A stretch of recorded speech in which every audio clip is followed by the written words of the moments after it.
Nigerian economy, and that is on the issue of minimum wages. So, without any further introduction, Jesse and Faraday, please can you just do us the honor of putting us through on what is actually minimum wage and how do we actually determine the minimum wage of a country? Because I'm sure that's one huge question that most Nigerians will have, and other people on this session would want to get answers to. So, Friday, would you guide us first? Okay.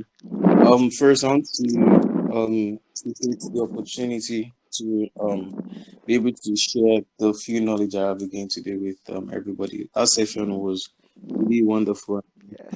very hopeful for this session also. All right, so I'll jump into the vote already. So minimum wage.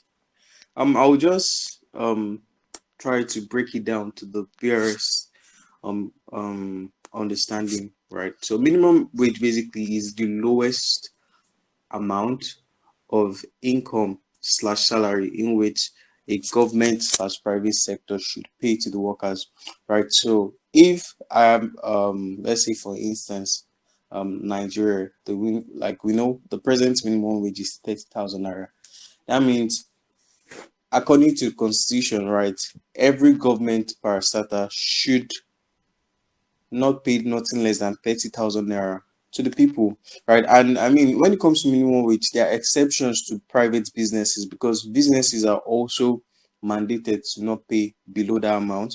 But any business that has workers or less than 25 workers are exempted to follow the proceedings of the minimum wage, right? So if I have a business that has just 25 workers, right, then I'm not to pay minimum wage. Also, if you have a part-time worker that works less than 40 hours per week, right, you're exempted from the minimum wage, right? So, taking into consideration the minimum wage of Nigeria, in 2019, if I'm not mistaken, it was increased to 30,000 naira, right? And I mean, the economic situation of back then is quite difficult from the economic situation of this present time because we know how inflation, exchange rate, the stand cost of living, as they've all gone up compared to 2019. Now you have even lesser standard of living, right? So I came up with a theory basically to understand the effectiveness of minimum wage.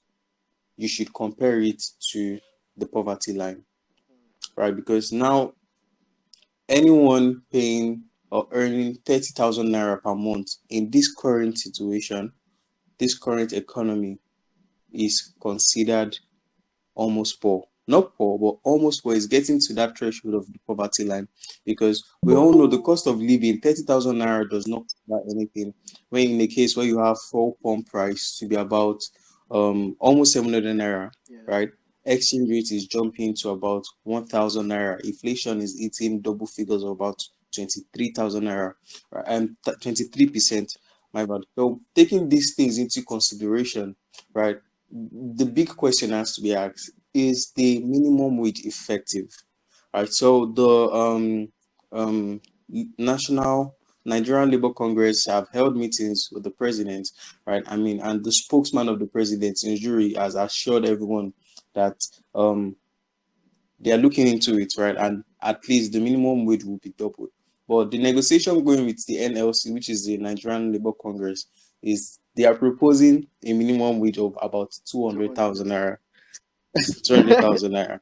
I mean, when I read about it, it seemed very abstract and unrealistic to me. Then I was reading articles and I saw that even the president himself said that it is not an unrealistic figure, right? Meaning the federal government can actually pay it.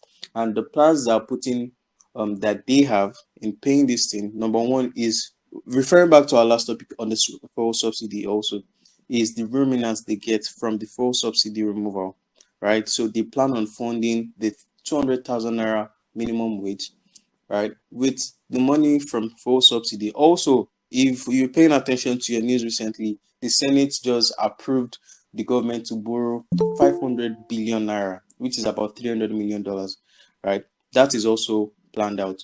But now there are two phases to minimum wage. right? As we all know, you have the government parastatal, you have the state parastatal. Now, the federal government have boasted, I would say that they can afford to pay 200,000 naira in the coming year.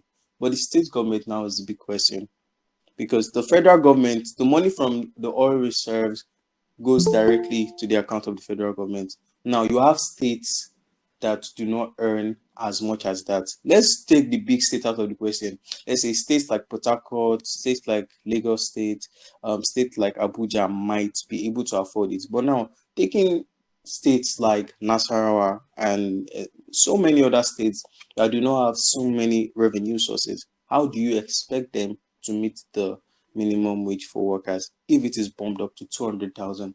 So my conclusion on the negotiation with the NLC is, for me, for you to make the minimum wage effective, 200,000 naira is an unrealistic figure, to be honest, because we, as at now, we do not have the financial muscle. Even the federal government, I'm seeing doubts, to be honest, because you still have a lot of ghost workers. In 2015, the finance minister of back then, Ngozi Iweala, brought up a system that fished out about 21,000 ghost workers, right? And that system saved Nigeria over 1.1 billion naira of ghost workers back then. So now, if you bump in the minimum wage to about 200,000 naira, you have to first make sure a system that fishes out ghost workers to, let's say, minimum of 90% is brought about, because if not, you're going to be paying extra 200,000 naira per head of ghost workers, which is a lot. This current budget is largely financed with deficits, with borrowings, right? And putting 200,000 naira into consideration for minimum wage, right, for federal government and state governments, looking at the next budget, how much do you think it should be when we're already on entering a debt of about 77 billion naira already? All right. So these things have to be scrutinized very well before they are voiced out. I think 200,000 naira, let's say it's a negotiating technique. We all know how we buy things. As a buyer or as a seller rather, you call your maximum price, then you negotiate it to an To equilibrium avoid, price. I think yes. that's what it is. Exactly. So I hope that is the situation at ground. It would be nice to have a minimum wage of 200,000 naira, but the big question is, how are we going to finance it? And even if we can finance it, would it be effective? That is, would these wages be paid to people that are really working, not ghost workers? Yeah, I think that's my take on it. Thank you so much, Faraday, for that enlightening take. I actually learned a lot. So, Jesse, would you like to make a contribution to this? Yeah, yeah, definitely. Thank you so much, Faraday. He explained very explicitly a lot, many aspects of this issue of minimum wage. Okay, so in light of what Faraday has already said, what the president has already promised that they are going to review the minimum wage and increase it, okay, to 200,000 naira. Fine. Okay, let's just do a little cross-country comparison here. We have countries, our cost of living in Nigeria is almost as equivalent to the cost of living in countries like the United Kingdom and Switzerland. Like the money you spend on a daily basis to live in Nigeria is almost the same with the UK. But in the United Kingdom, you have a minimum wage of about £10 per hour. Wow. That's almost, let's say, 10,000 naira for 10,000 working naira per 1 hour. hour.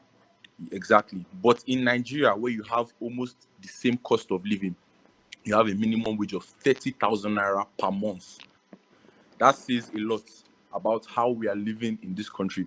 So, essentially, you can say that the minimum wage is very low, is very poor for Nigeria, because we have the minimum wage was lastly reviewed in 2019, where we had an inflation of 11.4%.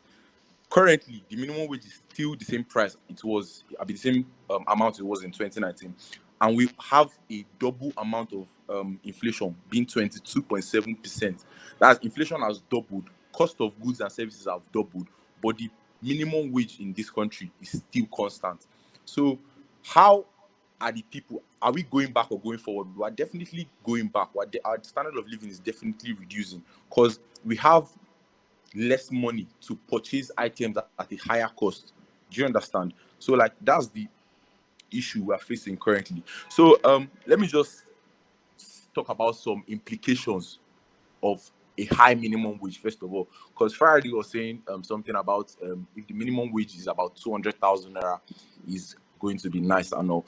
It's going to be nice in a very developed and structured country, but for a country like Nigeria, right?